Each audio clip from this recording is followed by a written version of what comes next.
Listen. This toggle switch was made by Jony Ive for the new Ferrari Luce.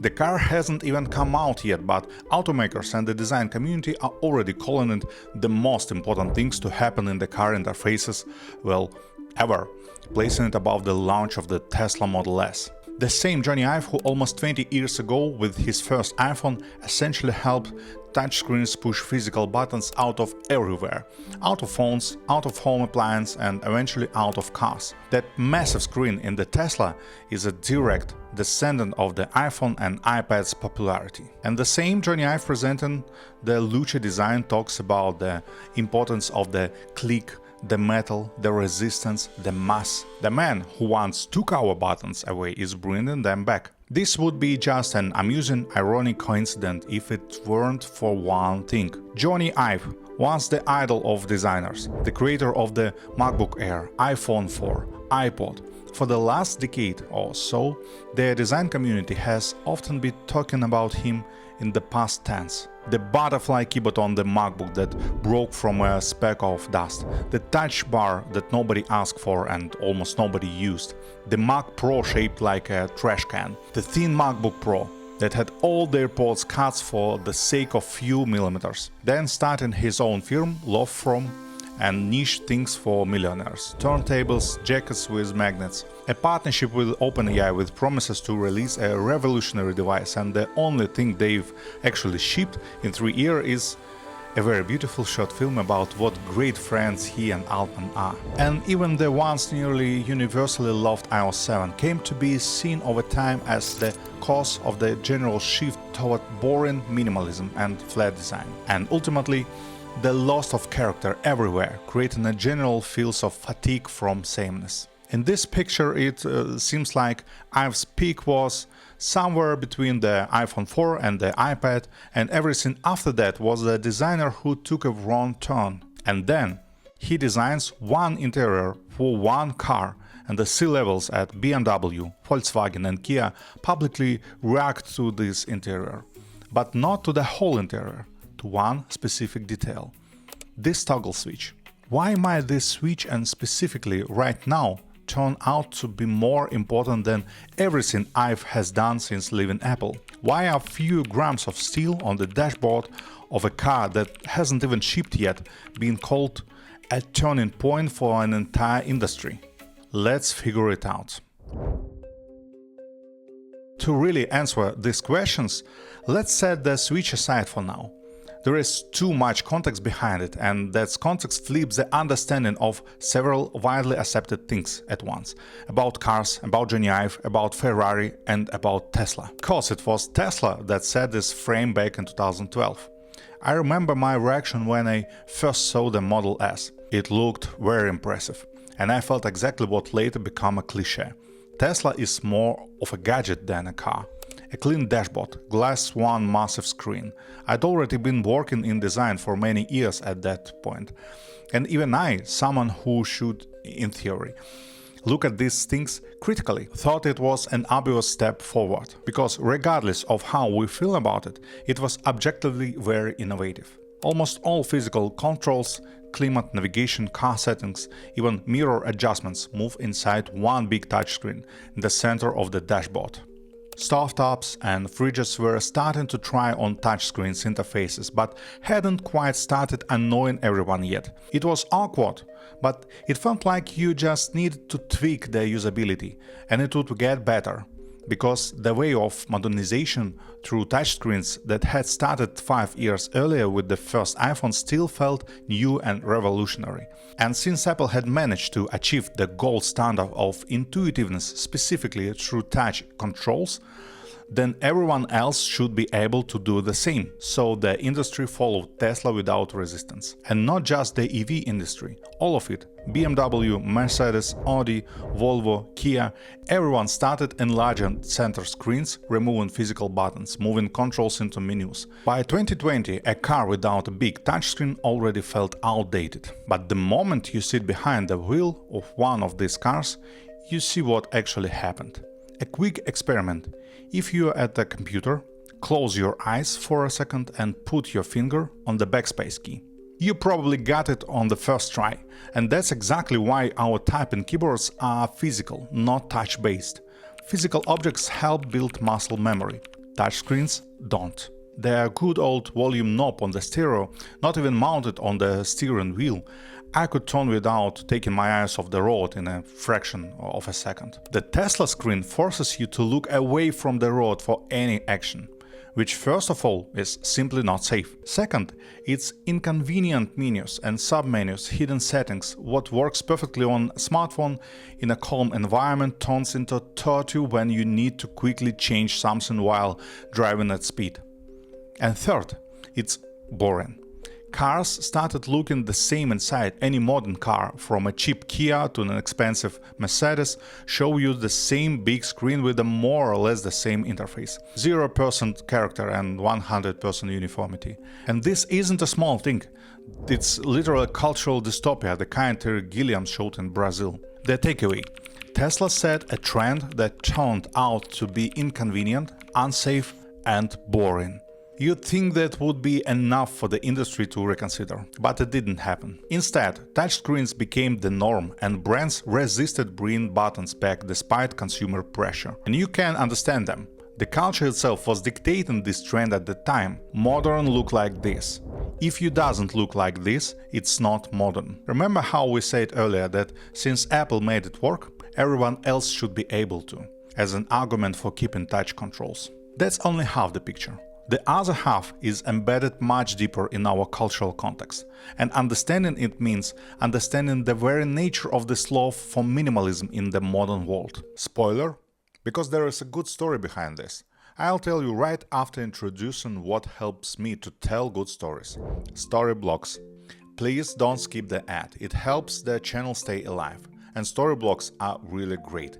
It's a stock library built for creators. Footage, music, sound effects, templates, images, with a focus on helping you tell better stories. And personally, it helps me a lot. Before I show you how, I want to highlight two things that matter to me. First, inside the library itself, there are no AI generations. Not in the video, not in the audio, not in the sound effects. Everything is human-made. At the same time, there are AI tools, but not for generation, for refining assets to your needs. Using top models like Runway and 11 Labs, you can tweak assets right inside the service. I'm a big fan of AI myself and use it a lot, but I'm strictly about how it looks and what it produces. That's exactly why the help and refine approach feels right to me. By the way, I used 11 Labs myself for voiceovers in my videos, since they market leaders. And of course everything is royalty free, suitable for monetization. You can easily whitelist your channel by YouTube channel ID, so there is no right issues inside YouTube. To start telling better stories with the tools I use, head to storyblocks.com/designlovers. They're also offering a limited time deal for my audience, only available through my link. Back to what we were talking about, how minimalism became the design norm in general, and specifically in the form of touchscreen in car interfaces. Here's the thing, we talk about three downsides: safety, convenience, character. But there was one non-obvious upside for manufacturers: cost.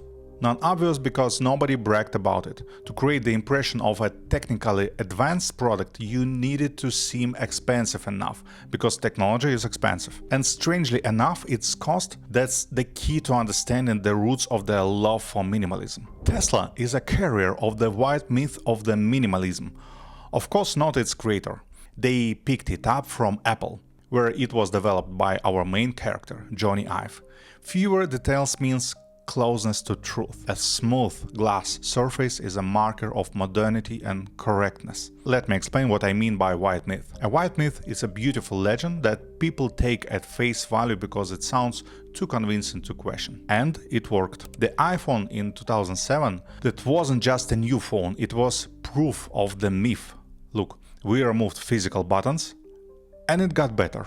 Function didn't suffer, and form became cleaner. So minimalism really does work. It's a cultural meme. Minimalism isn't just a style, it's the right direction of progress. Whoever is more minimalist is more modern. Whoever is more modern is closer to future. And look, this is an Mac. This is the calculator app on the iPhone.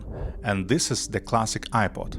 And the row below look like typical Apple followers. All three lower devices are works by Dieter Rams, created at Braun in the 1950s through 80s. Jony Ive never hid his sources of inspiration and directly quoted Rams' work in his design. But beyond the aesthetics, Ive borrowed Rams' design ideology. The famous less is more, or to unpack the phrase, design should be functional, not decorative. This last picture is the T3 pocket radio from 1958, the first iconic minimalist gadget, which launched Rams into the top tier and made both him and his 10 principles of good design into icons for industrial designers. Almost all of those principles boil down to one idea. Good design is honest design, meaning function determines form, no ornamentation, no decoration, only what's needed for the things to work. Behind the word functionality, you could hear the promise of the modernist movement, that this should be simple to produce and therefore accessible to the masses. That's the power of cultural myth. They don't speak about themselves directly. They declare a concept, and we draw the conclusions ourselves. And part of the myth goes unspoken, but understood by everyone, and therefore self-evident. But if you commit the heresy of actually using it, a strange thing comes up. It was very expensive. You couldn't build it in ordinary factory. It required special materials, hand-fitted parts, premium plastic that barely existed in mass production at the time. It was craft disguised as mass production. So when Rams said design should be functional, not decorative, in reality he was making objects where functions was the justification, the reason for choosing very specific materials, very specific aesthetic, very specific feelings of rightness. His minimalism wasn't a rejection of aesthetic. It was an aesthetic that passed itself off as a rejection of aesthetics. And there is nothing here I'd be willing to condemn. Any aesthetic, any style is a set of beliefs that has to declare something connected to the real world in order to establish itself in it, and which upon inspection always turns out from a certain angle to be, let's say, a less than perfect match to the declaration. That's what the humanities are for, to be imprecise and to mystify. And I'm telling you this as a design practitioner and theorist with 20 years of experience. The legend minimalism equals functionality equals honesty turned out to be so durable that it defined the very concept of good design for the next half-century, including for Jony Ive, who took up that torch, and on the back of the iPhone's success adjusted functionalism in technology and modernity. That's why the pattern of smooth glass surface as a marker of modernity and correctness look holds so easily. Because it was already in our culture. It was created by Rams, translated into the modern plane by Ive, and carried into the car industry by Musk. Let's not talk about Musk today. So who is this Sir Jony Ive who created this trend and declines as a designer and has now broken it? Why is this person not for the first time the key actor in turning points that reshape entire industries and, forgive for grandeur, the whole world? The same Ive who provoked fierce anger from users. For the answer, I'd look a bit more carefully at the iMac G3. Colorful, mass market, fundamentally different from every computer of that era, which were all identical beige boxes. The industry existed, but it had been shaped by engineering and boredom. And the iPod. The MP3 player category existed in a complete chaos before it came along. iPad and iPhone, fundamentally new devices that created entire markets. MacBook Air. Before it, laptops were thick, heavy, ugly.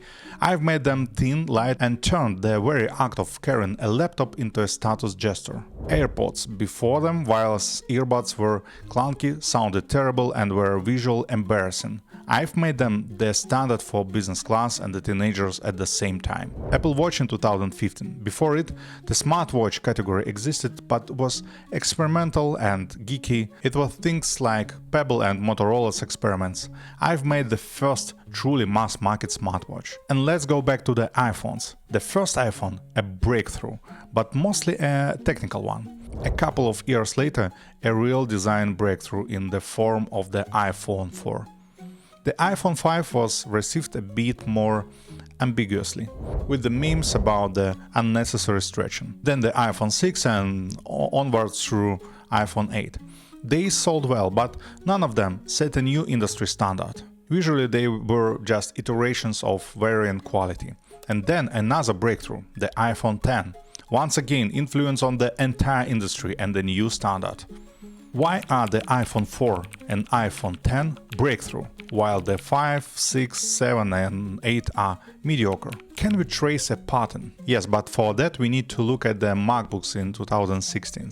A MacBook Pro came out that, judging by the level of fanfare and the presentation, was supposed to change the laptop industry once again. Touch ID for security, USB-C only ports for versatility and convenience, and most importantly, a very thin body with a butterfly keyboard and touch bar. Of all of that, only Touch ID has survived to this day. The rest turned out to be not just unnecessary, but inconvenient and harmful. And some things like the widespread keyboard failures actually drove people out of the Apple ecosystem. I nearly left myself after a third such breakdown. I was making decisions that made products not better but worse, and these weren't isolated cases. All those unsuccessful iPhones and the MacBook and Mac Pro decisions, they weren't about new categories. They were about improving things that already existed and worked and had good users rating. The MacBook keyboard before 2015 worked perfectly. The function keys worked, the Tower MacBook Pro worked, the ports worked. Every time I've tried to make something that was already good even better through radical simplification or removal of the unnecessary, and every time the result made the user experience worse. But the good stories happened every time I've entered a category where a design either didn't exist at all or was so bad that calling it design was a stretch. And in those cases, every time he set the standard that the whole industry then followed. And that's a very interesting asymmetry. Usually we think of designers in linear terms. A good designer is a good at everything. With Ive that's clearly not the case. His strengths work in one specific mode, and in the other mode it doesn't just not work, it actively harms. When you walk into an empty field, your job is to lay down the first coordinate system. That's a big abstract task. You deciding what rules this category will even live by. And if you're good at conceptual thinking about form and function, you manage. When you walk into a field that's already been developed, the task is different. You need to listen to how people actually use the product, to the accumulated experience of the industry, to the edge cases that already solved before you got there. Not reinvent from scratch, but refine, not break what works for the sake of an aesthetic principle. Ive can't work in that mode, or doesn't want to. Because for him design is first and foremost an act of will, an act of authorial statement, not an act of listening. And this isn't an accusation or a negative judgment. There are no universally brilliant people. The better you are at something, the more that work changes you, your thinking, your perception, and the more unsuitable it makes you for other domains.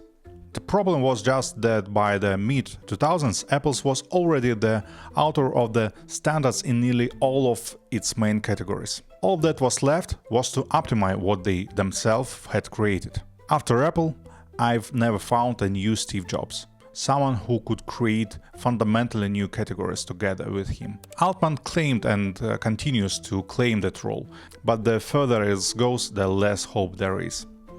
If you put all of this together, the picture is fairly bleak. Ive, the icon of the early 2000s, looks in the 2020s like someone whose best work is behind him. The design community that once worshipped him started talking about him in the past tense, as someone who'd already done everything he could.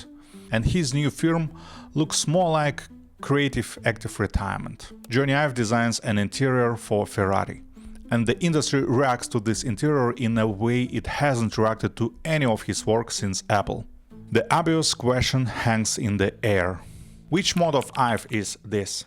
The one where he wins or the one where he loses? Is the car interface an empty field or an already optimized one? To answer that question is the entire point of what's happening with Ferrari right now. And this is finally the transition to car interfaces. Let's actually start looking at what this is all about. I'd start with a question. Why do cars so often have names? Why do they so often become a life companion for years?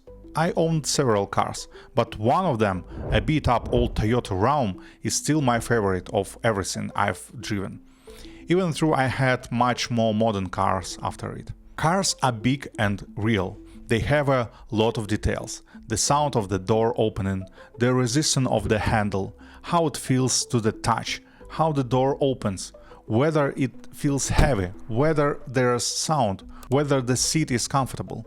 And then there's more. In front of you there is dozens of switches, buttons, levers.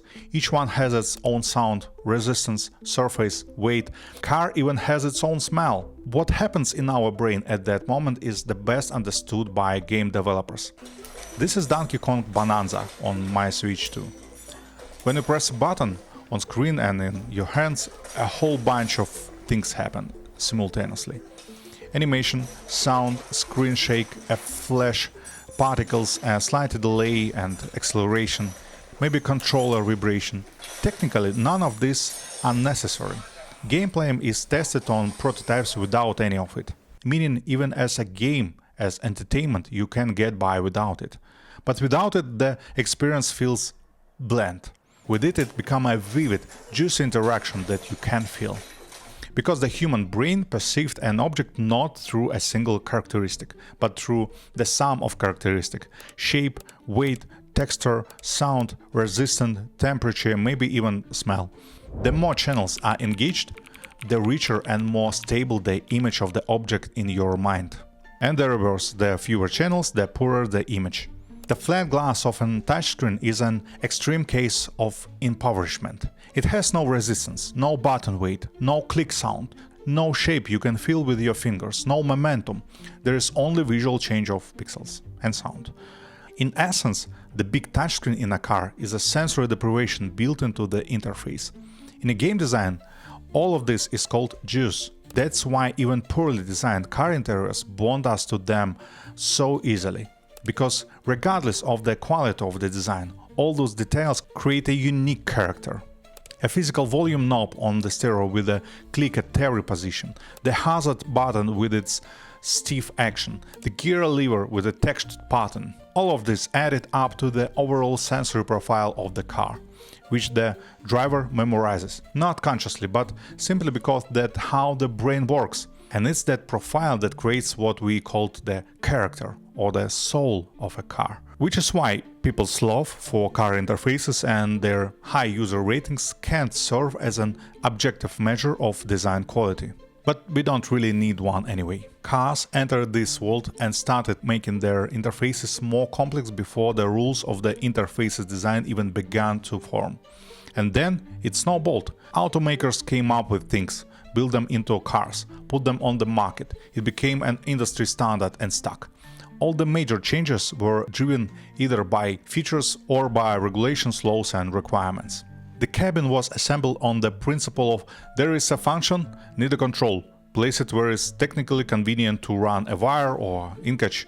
Nobody asked the question, how will a person use this? The question, how will it feel? Even less so. Car interfaces are almost without exception poorly designed chaotic interfaces. That's one of the reasons why when Tesla replaced this chaotic pile of buttons with one big screen in 2012, it was seen as the first conceptual step in a long time. Finally, someone thought about the cabin as a whole instead of stuffing it with controls wherever they fit. And in that sense, Tesla really did take a step forward, relative to the mess that came before it. And this is exactly the field Jony Ive walked into. Bad design with a heavy historical legacy. And according to our theory, if the interfaces had been good, that would have been bad for Jony Ive. But since the design is bad, there is exactly the condition he needs to make truly revolutionary changes. Here they are. 3 toggle switches on the center console, arranged in a row. And when I say that this detail is the key to everything I've did with the Luce interior, I don't mean that the switches themselves are somehow incredibly genius or on their own. A switch is a switch, they've been making them for 100 years. What I mean is that These three little things have exactly the qualities that bring soul back to car interior. They are placed next to each other with a clear boundary visible even in your peripheral vision, reinforced visually by a handle. Both the boundary and the handle contrast against the background. There are three of them. You reach out your hand and your fingers find their position on their own, far left, middle, far right. They have that distinctive brushed steel feel, a material that doesn't stay pristine forever. It will develop a patina from frequent presses, possibly even scratches and small dents. The interior will age, and that's by design. Metal behaves like metal, inheriting Dieter Rams' principle of material honesty. They have resistance, not symbolic like the buttons on washing machine, and not simulated like the Haptic engine on your trackpads. Your fingers feel that it's overcoming something mechanical, and having overcome the resistance, you arrive at the click. All of this is not a retro vibe in a modern car, and it's not an iPad crosses with the Apple Watch. Well, it does look like that, to be honest, but that's the shell. Inside, in the conceptual approach, it's much more interesting. About the key with the e-ink display. The ritual of pressing in the starter with a half-second delay, the way the panel lights up when you get into the car. You can watch MKBHD's or Doug DeMuro's reviews. They covered all the details of the Luce and they covered them well. These are cool features, they add character, they contribute to the overall sense of intentionality. But what matters for us in this conversation isn't that there are a lot of them. What matters is that they all share the same quality. They're all about juice. They're all about the density of sensory experience. They're all about the idea that a car should be a felt, not operated through a third-level menu item. The features are the clearest example of direct control. And when BMW, Volkswagen and Kia write about this car, it's because for all of them, this is a good news. Everyone wants to do better, but overcoming market resistance is hard. And the Ferrari Luce, in this sense, has done something very large scale. It's expanded the range of what's possible for the entire market. And at the same time, it set a high quality standard. It's thoughtful, convenient, safe and interesting. And this is undoubtedly part of the major shift in how we perceive aesthetic, one that's happening right now. I look at this future with optimism. Despite many signs of decline right now, I see in them what you might call positive destruction, clearing the space for something new. Thanks to this combination, a space of bad design, Ive's ability to flip entire markets precisely under these conditions, and the strong Ferrari brand, all of it together is a lever capable of pushing through and changing many established norms. And the fact that this is fundamentally possible is perfectly demonstrated by the past. When names and events of this caliber intersect at a single point, their consequences often touch an incredible number of aspects of life. And if you want to see how other such intersection changed everything around them, I'd name February 4th, 2004, whose events largely defined the world we live in. I invite you to watch my other video, where I look at those events through the lens of how the like button entered our lives. That's all for now. Bye.